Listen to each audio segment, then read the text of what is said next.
Estamos iniciando o versículo do dia para a honra e a glória do nosso Senhor Jesus Cristo. A paz do Senhor a todos. Estamos aqui para o nosso 188º encontro Bênção Pura, Sua Vitória. No dia de hoje, trago para a leitura e meditação o livro de Mateus, capítulo 5, versículo 17, com a palavra-chave, Cristo e a lei. A palavra diz: não penseis que vim para revogar a lei ou os profetas.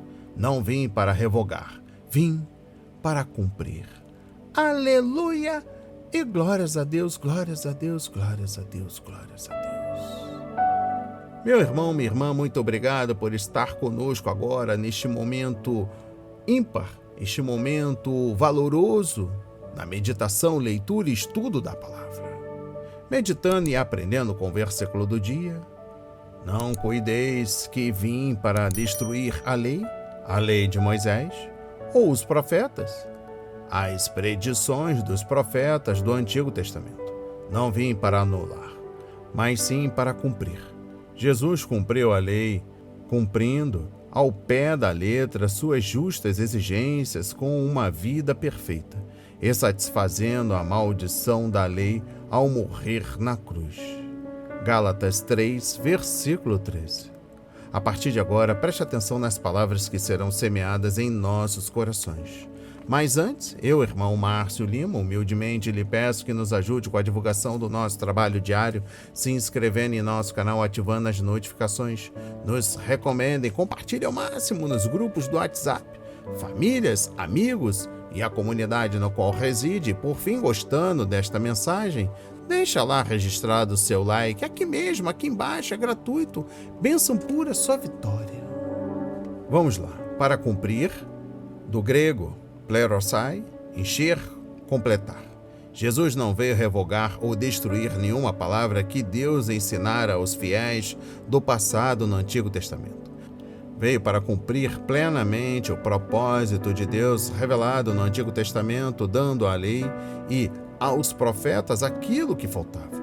O Espírito Santo para interpretá-lo e poder para o pô-lo em prática pela sua obra salvadora.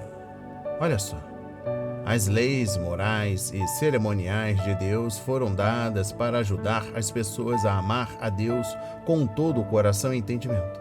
Ao longo da história de Israel, porém, essas leis foram frequentemente citadas erroneamente e mal empregadas.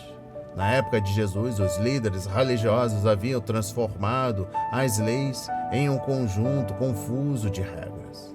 Quando Jesus expôs seu entendimento acerca da lei de Deus, na verdade, estava reconduzindo as pessoas ao propósito original, para o qual a lei fora criada.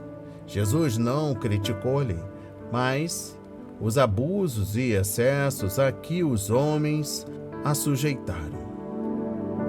Continuando aqui, eu prezo que vocês deem uma lida também nos versículos 18, 19 e 20. Se Jesus não veio abolir a lei, todas as leis do Antigo Testamento ainda se aplicariam a nós hoje? É preciso lembrar que havia 3 categorias de lei: a cerimonial, a civil e a moral. Primeiro, a lei cerimonial diz respeito especificadamente à oração por parte de Israel, conforme livro de Levítico, capítulo 1, versículos 2 e 3. Seu propósito primário era apontar adiante para Cristo, portanto, não seria mais necessária depois da morte e ressurreição de Jesus. Mesmo não estando mais ligados à lei cerimonial, os princípios que constituem a base da adoração, amar e adorar ao Deus Santo, ainda se aplicam. Jesus foi frequentemente acusado pelos fariseus de violar a lei cerimonial. Segundo, a lei civil se aplicava à vida cotidiana em Israel. Deuteronômio 24, versículos 10 e 11. Pelo fato de a sociedade e a cultura moderna serem tão radicalmente diferentes daquele tempo, esse código como um todo não pode ser seguido. Mas os princípios éticos cotidianos nos mandamentos são atemporais e devem guiar nossa conduta. Jesus demonstrou estes princípios por meio de sua vida exemplar. Terceiro e último, a lei moral. Como os 10 mandamentos, é a ordem direta de Deus, exige uma obediência total, conforme livro de Êxodo, capítulo 20, versículo 13, pois revela sua natureza e vontade. Assim, ainda é aplicável em nossos dias. Jesus obedeceu completamente à lei moral. Vem comigo.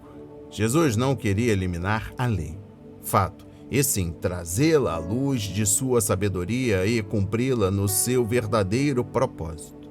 Ele afirma com autoridade que só entramos no reino dos céus se a vontade do Pai em nós for muito maior do que simplesmente seguir listas de certo e de errado, como faziam os fariseus e os mestres da lei. Muitos sabem seguir regras, porém viver a graça vem das entranhas, do interior da pessoa. O Antigo Testamento continua sendo palavra de Deus, e a lei é santa e o mandamento é santo, justo e bom. Romanos 7, versículo 12. Jamais ruim. Mas a obediência a eles não leva ninguém para o reino dos céus, porque somos todos muito falhos. E o propósito da lei sempre foi convencer-nos do nosso pecado. Romanos 7, versículos 6 e 7. É isso exatamente o que Jesus faz nos versículos seguintes. Olha, meu irmão, minha irmã, de tudo que nós aprendemos hoje, uma verdade tem que ser dita. Jesus não destruiu a lei ao combatê-la. Ele acabou com ela ao cumpri-la. Talvez uma ilustração deixe isso mais claro. Se tivermos uma semente, podemos destruí-la de uma maneira ou de outra. Podemos colocá-la sobre uma rocha e deixá-la em pedaços com um martelo, ou então podemos plantá-la no chão e deixar que ela mesma deixe de existir, transformando-se em uma grande árvore. Ainda nos aprofundando nesta mensagem, as pessoas ficaram muito impressionadas com a autoridade de Jesus naquele tempo.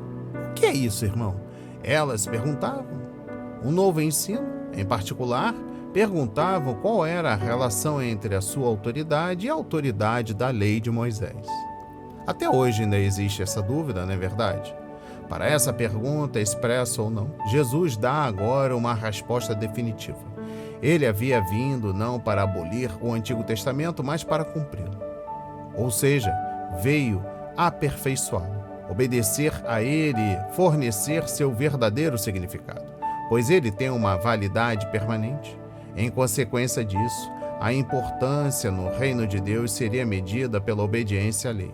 Jesus continuou: se a justiça de vocês não for muito superior à dos fariseus e mestres da lei, de modo nenhum entrarão no reino dos céus.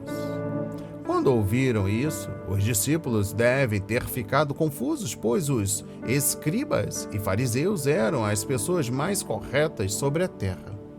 Como observamos, eles haviam calculado que o Antigo Testamento continha 248 mandamentos e 365 permissões. E eles afirmavam guardar todos. Como poderiam os discípulos de Jesus ser mais corretos que as pessoas mais corretas do planeta? O enigma não é difícil de resolver. A justiça cristã é maior que a justiça farisaica, porque é mais profunda. É uma justiça do coração. O restante do capítulo 5 de Mateus consiste em 6 parágrafos paralelos, cada um deles contendo uma análise, introduzida pela fórmula: ouviram o que foi dito, mas eu lhes digo. Com quem Jesus está contrastando? Muitos comentaristas têm sustentado que Jesus está se contrapondo a Moisés, mas definitivamente não é isso. Por 2 razões, no mínimo. Primeira, a expressão que Jesus usava quando citava a Escritura era: está escrito. A expressão foi dito, introduzia uma tradição oral, não escrita da Escritura. Segunda, Jesus acabara de afirmar, em termos inequívocos, contradissesse a Escritura e, desse modo, a si mesmo. Não. Ele endossava a Escritura, insistia em sua autoridade e dava a ela seu verdadeiro significado. E eu encerro o versículo do dia com o seguinte pensamento: nosso alvo deve ser cumprir as Escrituras e não as interpretações humanas delas. Quando Jesus disse que veio cumprir as Escrituras, ele provavelmente quis dizer isso em pelo menos 2 sentidos: de realizar o que a palavra de Deus ensinava e de dar o sentido verdadeiro às Escrituras. Ações de Jesus nos mostram como ele cumpriu a palavra e as suas aplicações, como as que seguem em Mateus 5, versículos 21 a 47. Revelam o pleno sentido das Escrituras. Imitando seu exemplo e buscando este mais profundo sentido, nós também vamos chegar cada vez mais próximo à vontade de Deus para as nossas vidas. Procure cumprir a palavra de Deus em sua vida hoje, e você verá Jesus cumprindo as suas promessas a você um dia no reino dos céus. Receba essas palavras em nome de Jesus. Oremos. Pai amado, bendito Senhor, meu Deus e meu Pai Jesus Cristo. Pai santo e poderoso, eu nunca poderei cumprir as Escrituras como Jesus, mas, conhecendo melhor os ensinos dele e seguindo melhor o seu exemplo, eu espero chegar cada dia mais perto. Obrigado pela determinação de Jesus em dar o exemplo perfeito e em revelar a todos nós tudo o que precisamos para seguir o caminho. Em nome de Jesus eu oro e agradeço e enalteço para todos sempre. Amém. E graças a Deus, graças a Deus, graças a Deus. Não hesite, compartilhe esta mensagem, dê seu like, seu comentário, se inscreva em nosso canal, ative as notificações e até o próximo encontro para a honra e a glória do Senhor.